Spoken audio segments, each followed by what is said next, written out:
Prosseguindo no estudo da apologética cristã, estamos na lição 1, o ponto 11, formas de se encerrar uma argumentação. Bom, é claro que na apologética cristã, na defesa da fé cristã, você vai argumentar com o acusador, com o opositor, com o questionador, tá ok? E nós sabemos que chega um determinado momento, às vezes, que já não tem mais argumento, né? A pessoa está recorrendo a determinadas coisas que você não tem mais como, vamos dizer, contradizer o que ele está falando, porque às vezes ele começa a apontar hipóteses ou acusações que não tem como você responder. Então, formas de encerrar uma argumentação, primeiramente de forma infantil. Eu vou citar um exemplo de uma criança, mas para nós evitarmos fazer quando adulto. Observe o exemplo.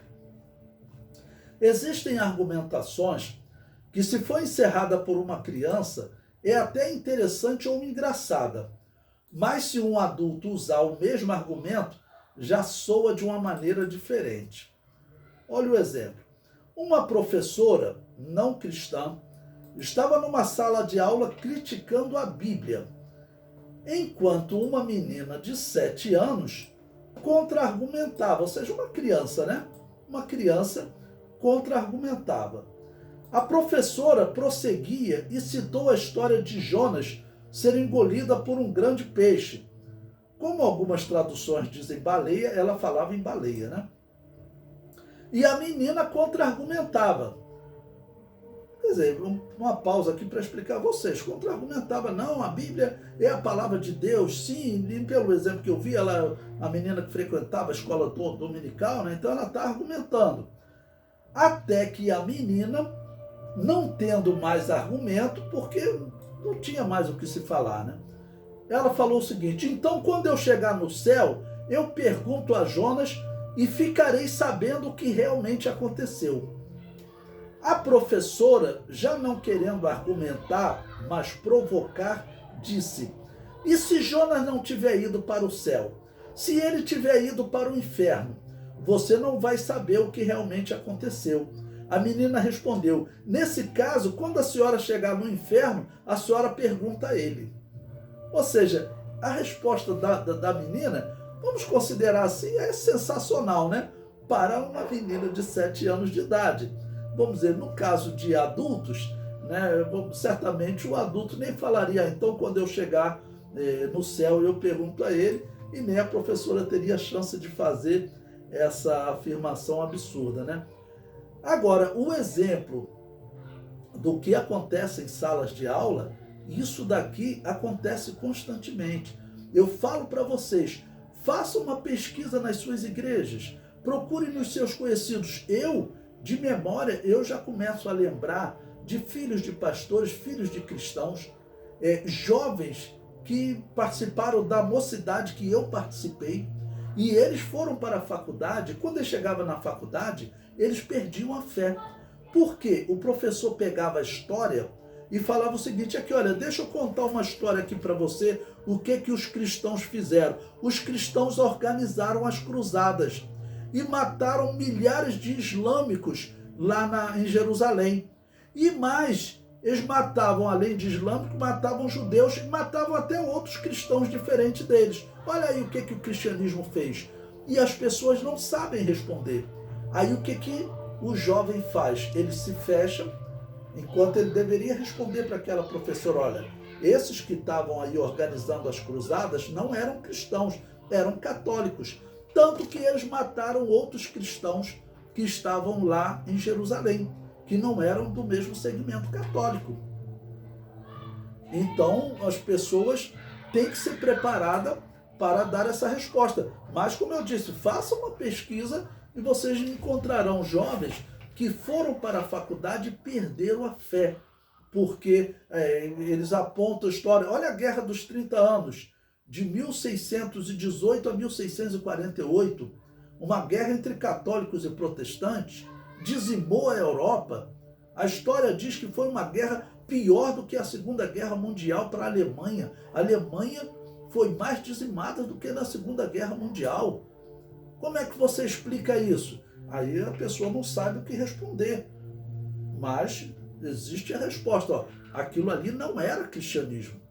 Porque o cristianismo, ele sempre defendeu que o cristão não pega em armas. Esses que pegavam em armas não eram cristãos. Ah, mas o Zwinglio era um reformador, ele morreu guerreando contra os católicos. Não eram cristãos.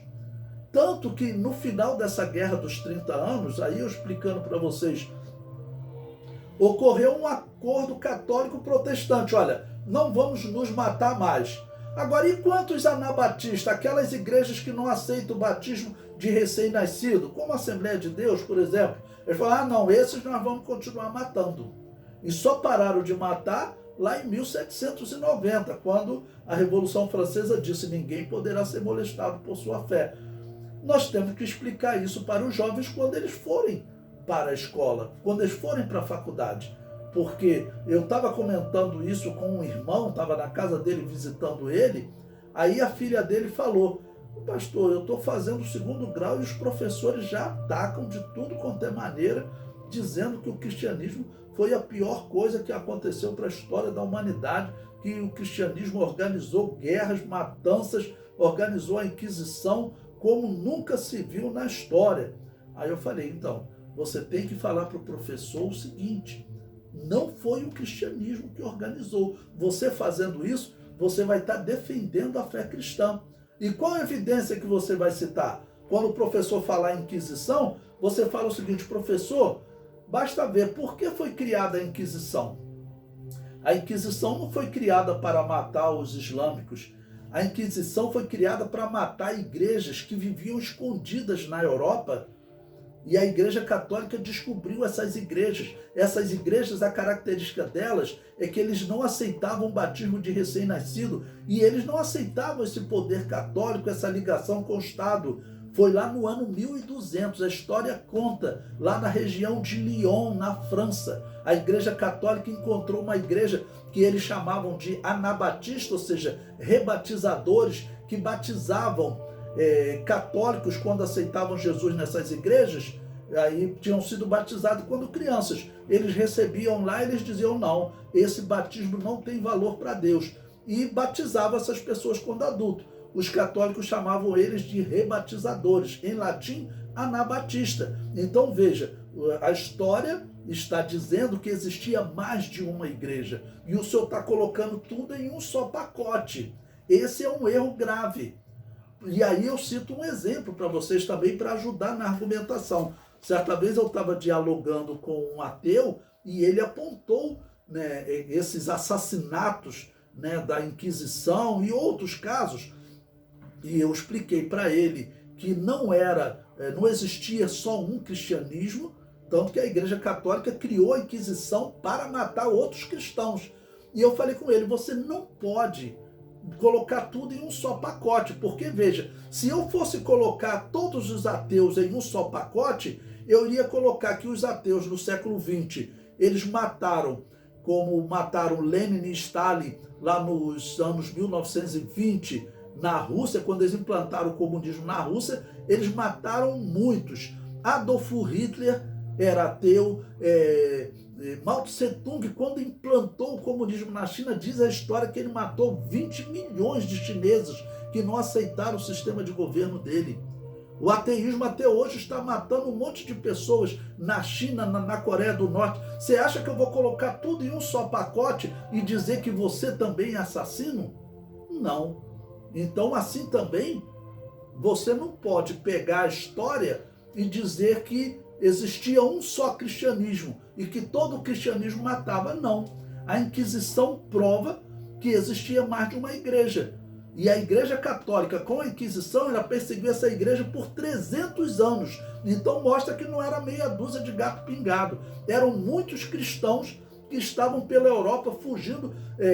A Igreja Católica criou a Inquisição porque ela descobriu um grupo que eles chamavam de anabatista, né? Lá nas montanhas de Lyon, vivendo escondidos. Como esse grupo se identificava? Segundo a história, eles se identificavam como pobres de Lyon ou a Igreja Peregrina. E segundo a história, eles eram pentecostais. Então, olha, a Igreja Católica, podemos dizer que ela estava perseguindo uma Assembleia de Deus. A história diz isso, existem livros que contam que existia pentecostalismo entre eles.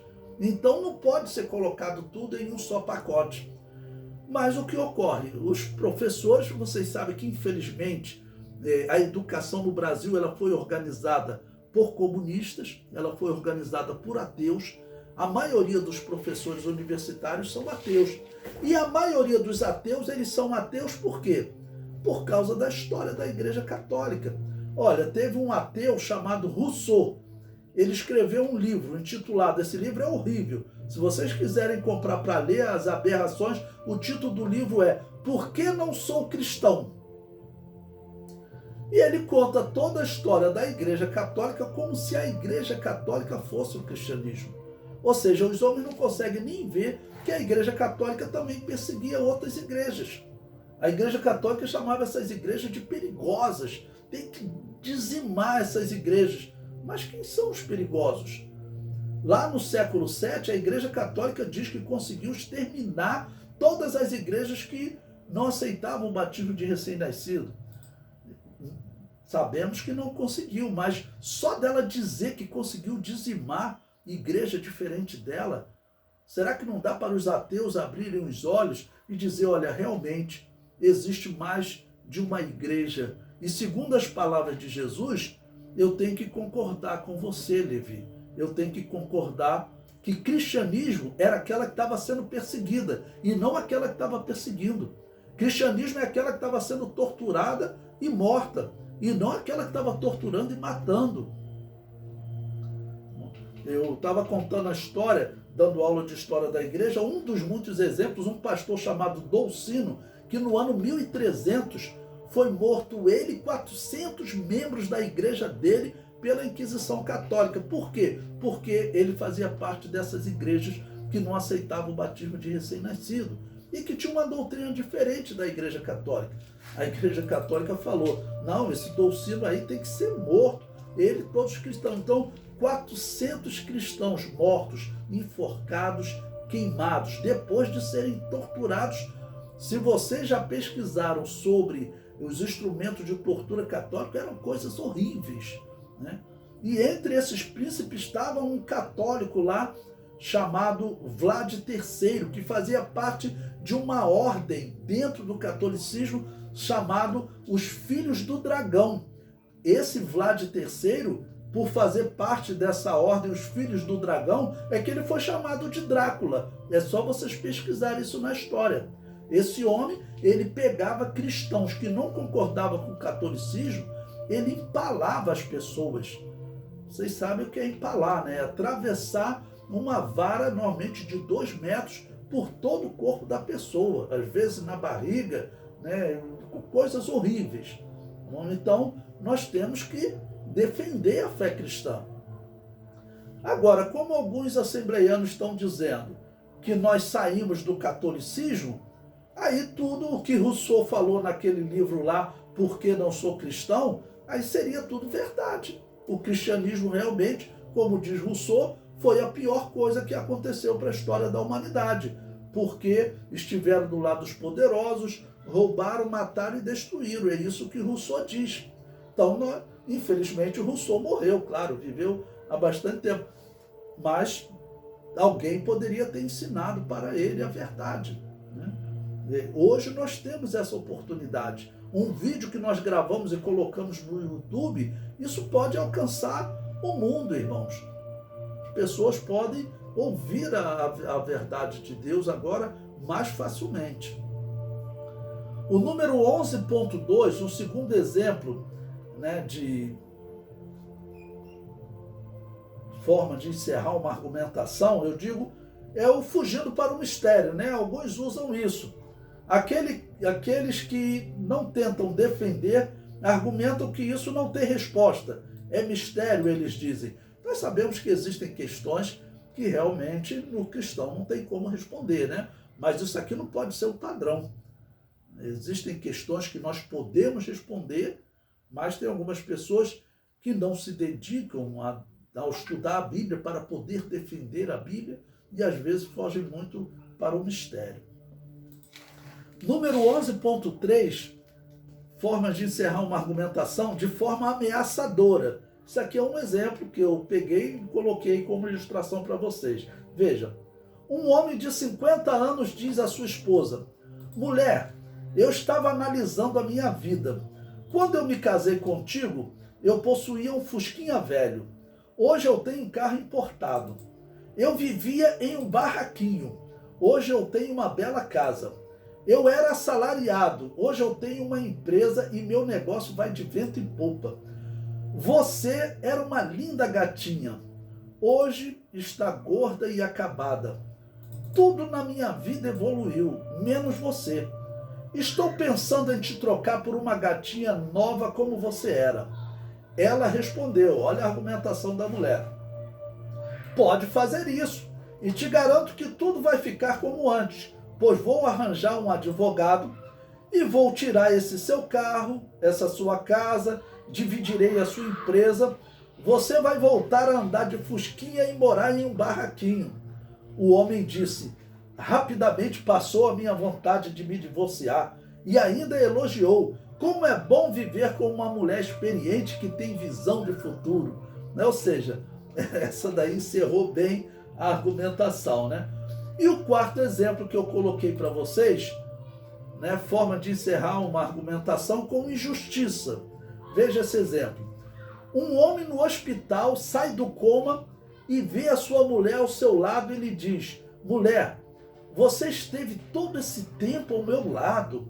Eu estava pensando, quando a minha casa pegou fogo, você estava do meu lado. Quando bati com o carro e ele teve perda total e quebrei as minhas 2 pernas, você estava do meu lado. Quando minha empresa faliu, você estava do meu lado. Agora sofro esse atropelamento e você está do meu lado. Mulher, você é uma pé frio. Como dizendo, tudo que acontece de ruim comigo, você está do meu lado. Essa é uma injustiça. A mulher ela deve estar do lado do homem em todo momento, né? Bom, então citei aí 4 exemplos, né, de forma de encerrar uma argumentação e até de uma contra-argumentação como aquela mulher, né, de forma ameaçadora.